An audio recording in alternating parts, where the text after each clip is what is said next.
Good morning. Good morning. I trust that everybody had a delightful week. All of your smiles, I can tell that is an accurate statement. I bet you didn't have a week like mine. Did anybody go to the dentist this week? That is just a terrible feeling. We closed last week's lesson off with comfort. You remember that? We talked about comfort. There's not a more squirmy, uncomfortable feeling than when you hear that little grinder hit your tooth. You can't necessarily feel it, right? I couldn't feel a thing. Couldn't feel my nose most of the day. That is not a good feeling. But when we talk about comfort and we talk about comfort within our lives, how often do we want to step out of our comfort zone? That's what I asked you to do last week. You remember that? Step out of your comfort zone. So I stepped out of my comfort zone just a little bit this week. Tuesday I was in Indianapolis at a greenhouse, and when I'm walking greenhouses, especially with consultants or growers, I don't say a lot because I'm fairly new to this industry and I'm still learning a lot, right? But I decided I was going to step out of my comfort zone because I heard a conversation going on that I didn't really agree with. Now it wasn't spiritual in any way. It was a conversation about applied biologicals in the greenhouse. So man-made organisms that they're applying into the greenhouse to try to control different things.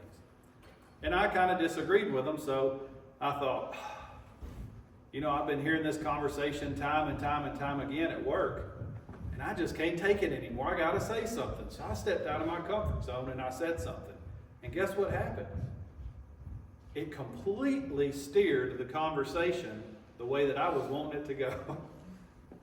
The power in just one little suggestion and one little comment that you can make during a conversation can steer the entire conversation, right? But without stepping out of my comfort zone, that never would have happened. I wouldn't have been able to steer that conversation. Now also we're talking about comfort, and I think it stands to reason that I would mention that we've got a young man leading singing this morning who, like me being up here preaching, is not necessarily comfortable up here doing it. But I applaud him for being willing and brave enough to get up here and do it. If any of you have ever led singing, you know that it's not very easy to do, especially in a congregational setting. I learned at a young age, I think I've told y'all this, my first foray, yeah, is that right? Yeah. My first foray into song leading was in front of about 280 congregants at Holden Avenue Church of Christ in Newport, where we used to live. And at the end of the service, I could not keep everybody in time with me.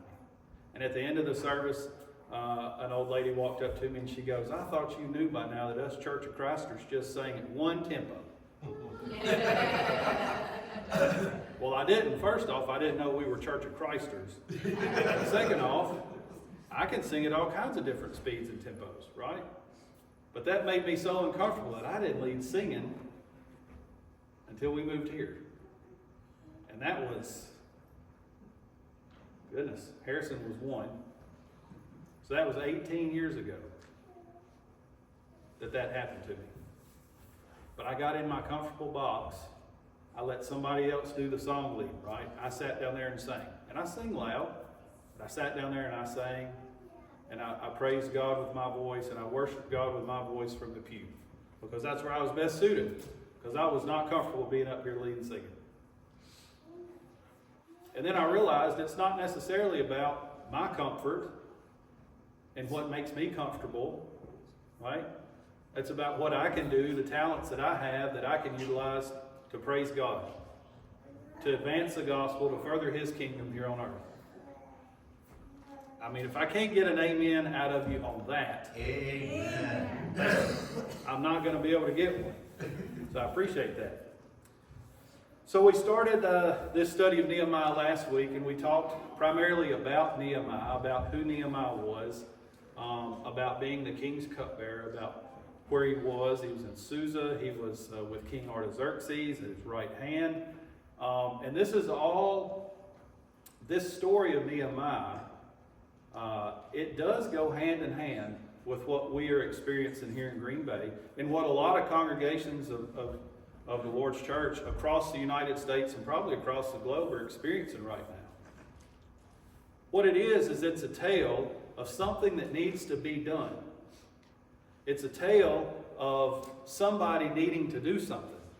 And it's a tale of a religious sect, right? The Israelites, the Jews, that were oppressed, that felt forgotten about, that were conquered.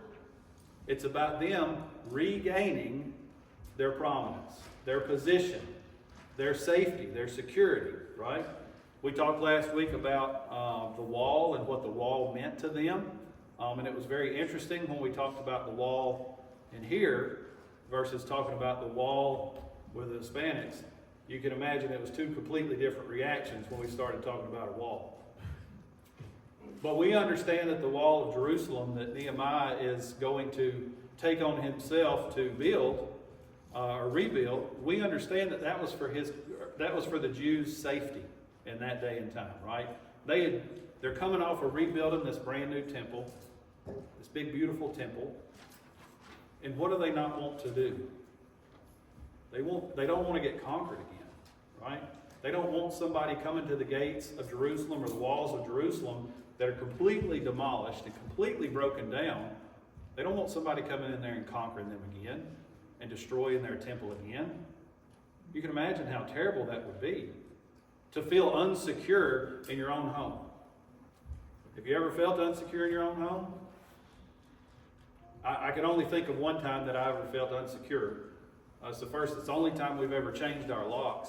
I had my wallet stolen out of my pickup truck in our driveway in the middle of nowhere, Louisiana. I had a guy standing at our door talking to me while his partner in crime was out there stealing my wallet out of my truck, off the dash of my truck. He got caught and went to prison. Well, I don't know if it was prison, but he got caught.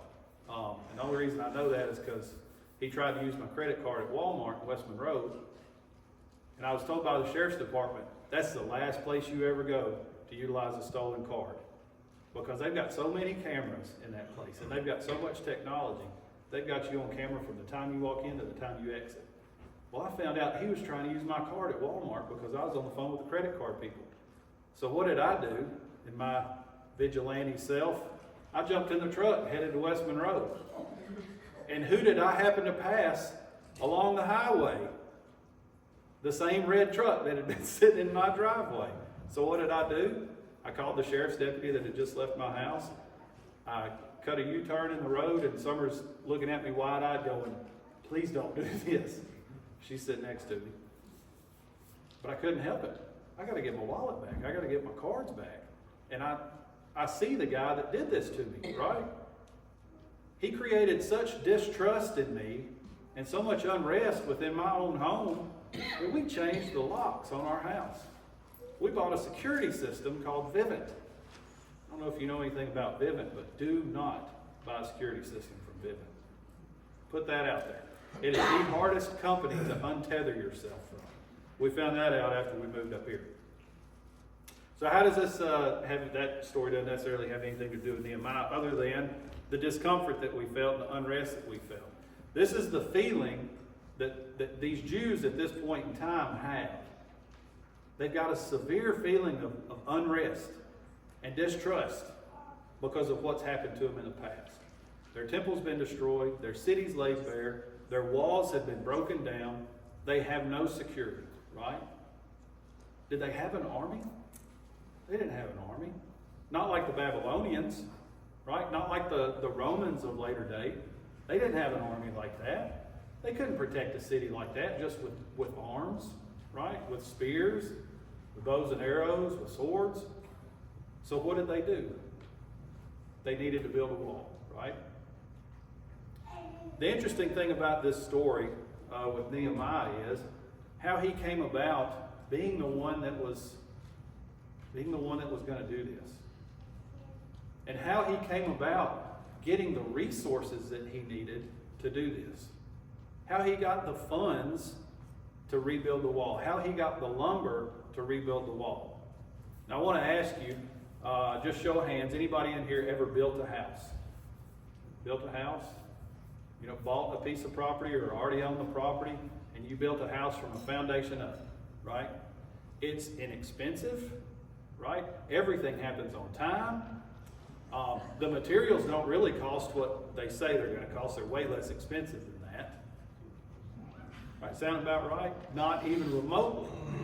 So anybody that's ever, I've not built a house, but y'all know my friend Chase Turner. I watched him build numerous houses throughout the years. And I know, for a matter of fact, that it is not inexpensive to build a house. You can budget and budget and budget, and there's always going to be extra costs. There's always going to be extra time delays. The weather never cooperates, right? And if it does, thank God, because I'd love to say you're living a righteous life, but we all know that that's not the case. Things just happen for a reason. But during this rebuilding process, the Israelites didn't have what they needed to rebuild this wall. Right? It's not like they had a Home Depot. They didn't have a Menards or a Lowe's that they could run down there to and get a bunch of 2x12s and get all the cement that they needed. They didn't have that. That wasn't around back then. They didn't necessarily have the funds to just go out and buy forests to cut down their own trees, right? To mill their own lumber to rebuild this wall. They needed permission, because who owned the land back then? The king did, right? Whoever conquered that land, he owned the land. That belonged to King Artaxerxes at this point in time.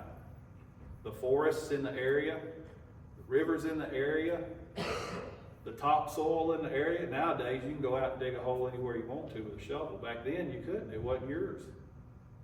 It belonged to the king. So we see, especially in chapter 2, of Nehemiah, we see, first off, we see a pattern start to form with Nehemiah. Before he does anything, you'll notice in Jack's scripture reading this morning, before he does anything, we talked about this last week, in verse 1, what does he do? He prays. In chapter 2 and verse 4, before he does anything, before he utters a word to King Artaxerxes about what he's thinking, what he's got on his heart, and what he's got in his mind, what does he do? He prays. And why is that? Why would that be the first thing that he would do? Because he's a man just like us. You remember? We talked about that last week. We're nothing special. We are human beings just like the Bookers that live next door. I don't know the people that live on that side, but there's nothing different about us than them. We're all just people, right? We're all fallible. We all have similar issues from time to time. Nehemiah was no different. Just because he was the king's cupbearer, it didn't make him something special. God did not necessarily come to him, at least we're not told. God didn't come to him and say, I want you to go to King Artaxerxes and I want you to talk to him and I want you to do this and I want you to do this. What happened right here? If you'll remember last week we talked about he heard a story from some friends of his about the state of the union, if you will. The state of the disrepair that Jerusalem was in. The state that the walls were in. They were crumbling, right? There were no gates. The city was wide open to anybody that wanted to come in. So he hears this story, and what happens to him right after he hears this story? He prays to God, right? But we see in the very first part of chapter 2 that Nehemiah is what? Let's read. Verse 2. Chapter 2, verse 2. And the king said to me, why is your face sad, seeing that you are not sick? This is nothing but sadness of the heart. Then I was very much afraid, and I said to the king, let the king live forever. Why should not my face be sad when the city, the place of my father's graves, lies in ruins, and its gates have been destroyed by fire? So what happens to him? He hears the news of his people. He hears the news of his hometown, his city, that it's just laying in ruins. And he's sad. He's prayed about it. He fasted right there in chapter 1. But he's sad. He's down in the dumps. He's depressed because, woe is me, I'm little old Nehemiah. What am I going to do about it? I wish there was something I could do, but there's nothing I can do. How many of us have felt that before? Raise a hand. I felt that. Who am I? I can't preach 3 lessons on Nehemiah. I don't know anything about Nehemiah. You see, Nehemiah was in the same place that we are sometimes. He was sad.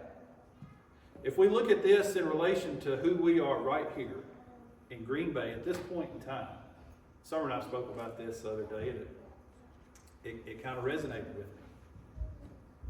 We can see Nehemiah's state kind of very similar to the state that we are here in Green Bay as the church, right? When we moved up here in 2021, we're right there on the tail end of coronavirus.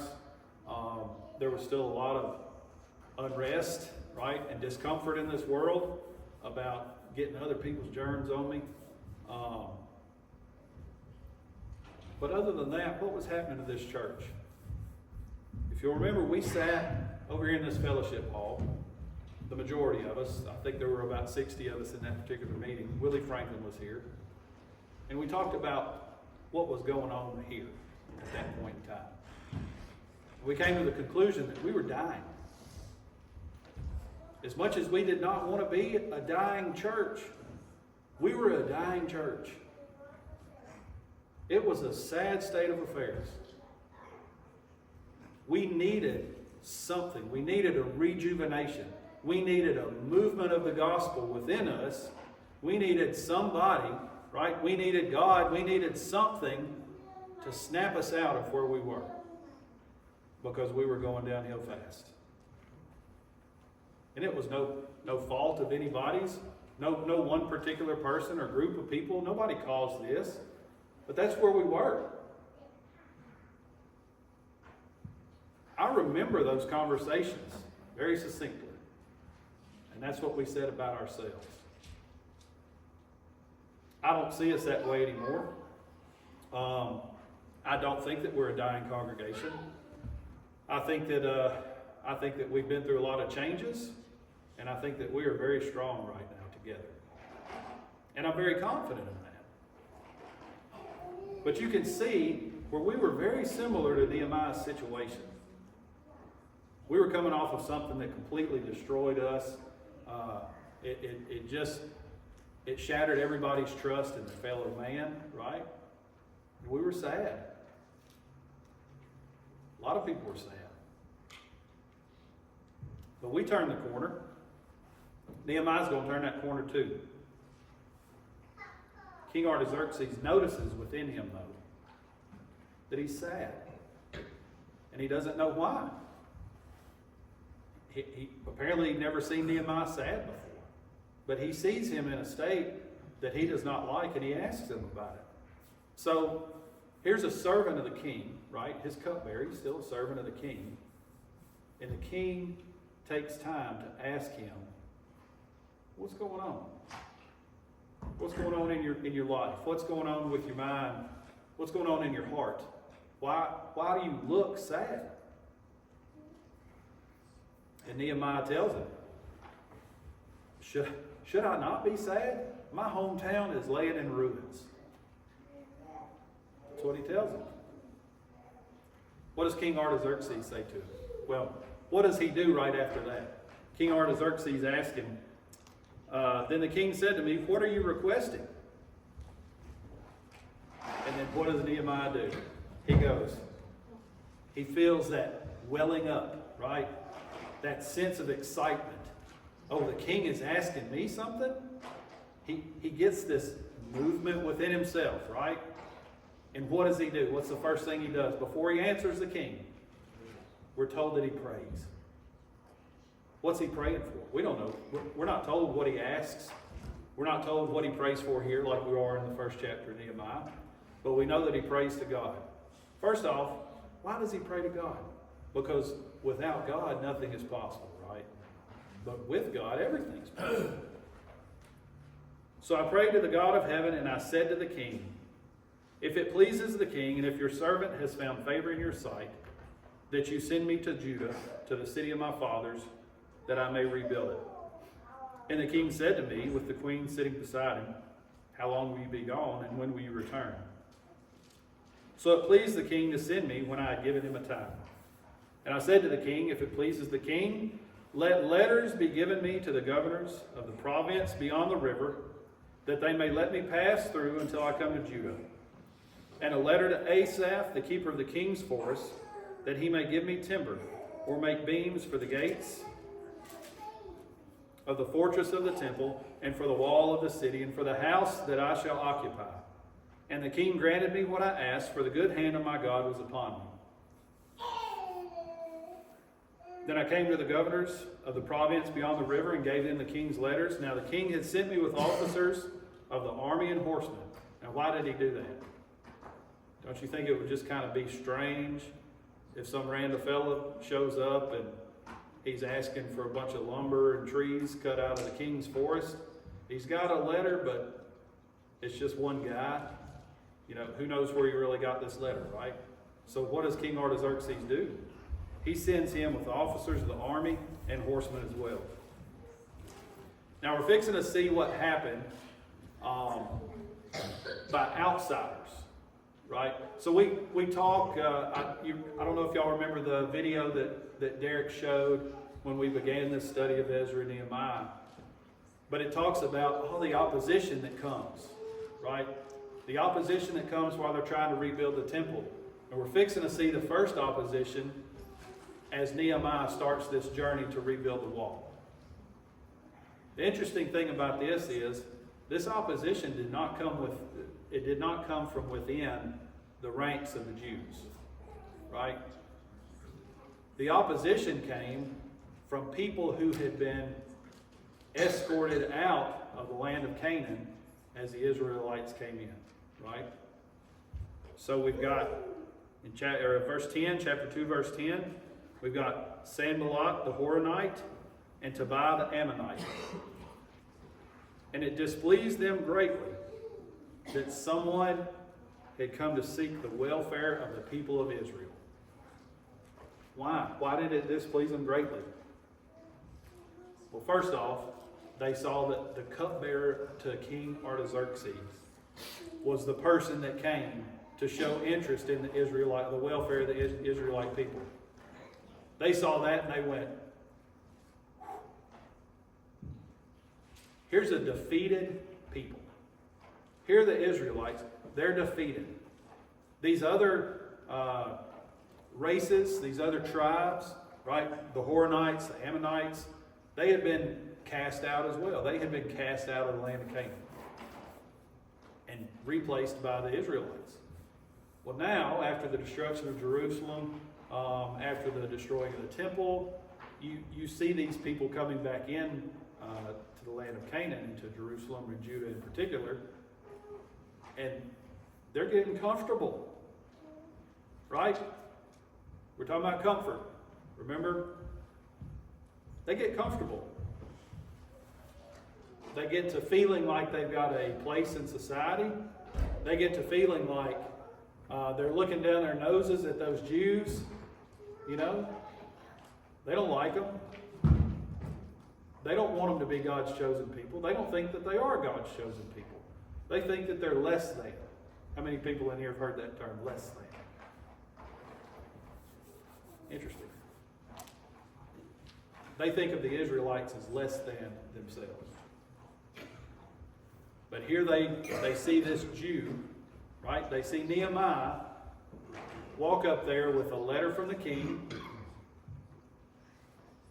soldiers, horsemen from the king, and they go, oh, if the king of Babylon is behind this guy, what are we going to do?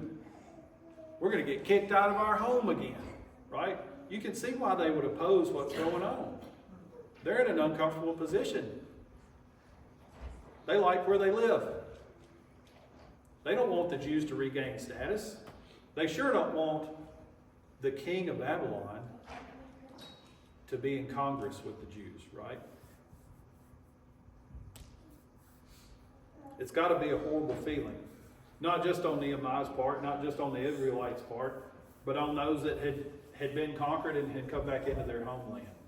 It cannot be an easy feeling.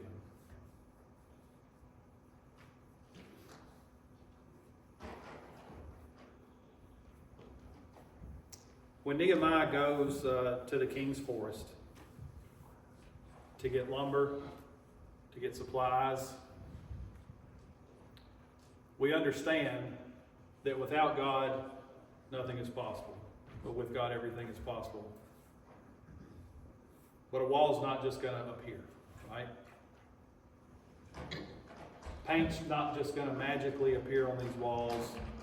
Paint's not just going to magically appear on these window sills, on the trim. These wall plates didn't just magically appear, right? How did this happen? What's going on up here 25 years ago wasn't here. That didn't just appear, right? What had to happen? Resources had to be applied, right? Goods bought, chairs bought, TVs bought, things bought, paint bought, things bought to what? What did we do in here?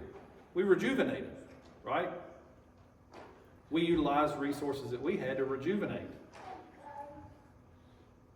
What resources did God use right here?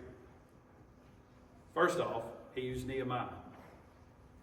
Second off, he used the Babylonian king, and he used Babylonian lands, and he utilized Babylonian resources, their trees, their lumber, their stones. He utilized their resources to rebuild a wall, just like we are utilizing our resources, right? Now, our resources are not necessarily stone and lumber, but our resources, as we will see next week, they're the same resources that they utilized in chapter 3. The people. We've utilized our people. We've utilized our financial resources. We've utilized our relationships outside of this particular congregation. And what are we utilizing all of those resources for? We're talking about rebuild. We're talking about Nehemiah rebuilding the wall. How does that relate to us here in Green Bay, Wisconsin? We're not rebuilding the church, but we are trying to grow the church here, right? We're trying to restore New Testament Christianity to this area. We're trying to renew ourselves. We're trying to renew this particular church through a movement of the gospel. Right? We've all heard this. We've been talking about these particular R words for a couple of years now. That's why we're talking about Ezra and Nehemiah. Because just like in the Old Testament, just like back then, where God utilized people and relationships and resources to get something accomplished, he does the same thing today. God did not speak to me 4.5 years ago and say, move to Green Bay. Start leading singing. Start building relationships with people that you don't know. That didn't happen. But we did feel compelled to move up here, obviously for work, for a really good opportunity. But I've told people that, Pioneer moved me here for the church. I really feel that way. I didn't feel needed where we were. But I feel like I have a place here. We talked about Esther and how Mordecai told her, how do you not know that you've been put right here for such a time as this? I didn't know who Diego Rojas was a couple of years ago. I didn't know who Derek and Tricia Vaughn were a couple of years ago. I didn't know any of them, right? Before 4 years ago, didn't know y'all existed. I thought everybody up here was a cheesehead, a meat packer, or a paper mill worker. That's what you know about Green Bay. But we were put in places by God for such a time as this. I was going to mention it last week, and I Completely forgot to, but I'm going to mention it. Some of you already know this, some of you may not. But the Vaughns were here for such a time as this. Now we're losing them. I'm not going to cry. We're losing them in June. They're moving south. But they have been here for such a time as this. When we needed somebody to help with ideas, when we needed people to help with decisions, right? When we needed strong leadership, somebody that could shake his head and say, I don't think we should do this, this is why. They were here for such a time as this. Now, why are you here? Are you here for such a time as this? Are you here to help grow this congregation? Are you here to help spread the gospel message to the people around us in Green Bay? Are you here to help rebuild after 2020? Or are you filling a pew? I know a lot of people's religion tells them that this is what you have to do. You have to do this, and you have to do this, and you have to do this. All you got to do is show up on Sunday mornings, listen to a lesson, take the Lord's Supper, sing some songs of praise to God. You have fulfilled your responsibilities as a Christian. I'm here to tell you that ain't right. Not at all. We need people in this congregation who want to be here, who want to participate in rebuilding, who want to be a part of a movement to reach people's souls in this community. Now, I know that some of us do that, and I'm not asking that everybody's deeds be made known to everybody else. There are a lot of people in here that reach out to those around them. There are a lot of people in here that teach Bible classes, that teach Bible lessons, that take the cards and put the cards in their bills, and they put the church first.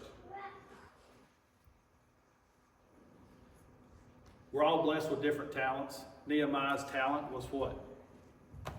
He was a cupbearer to the king. That was his talent.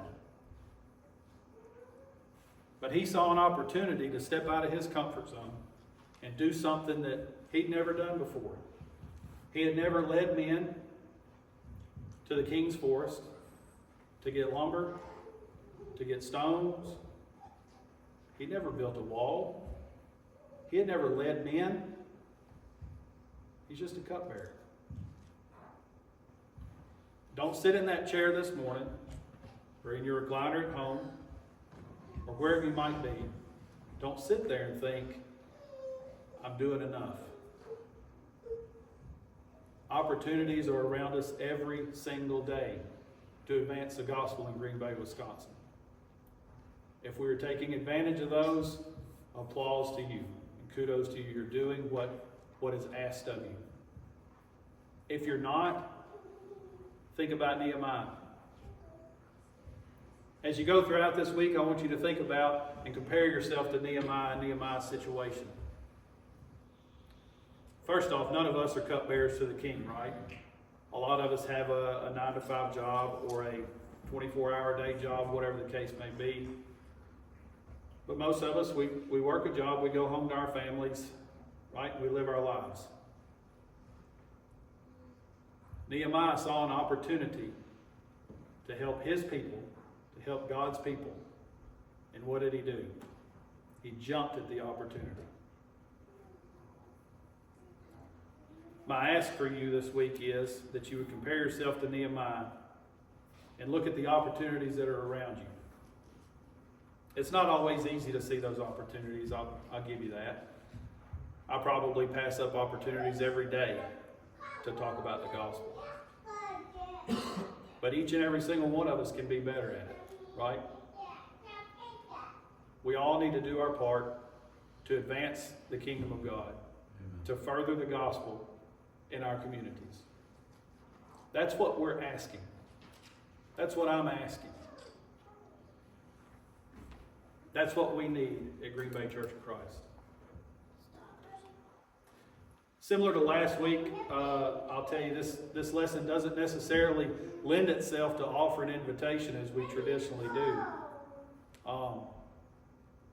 But if you have something on your heart, if you have something that you'd like prayers for, if you're struggling with anything, if you'd like to put on the Lord in baptism this morning, the invitation is open to you as we sing this song. Would you stand as we sing this song?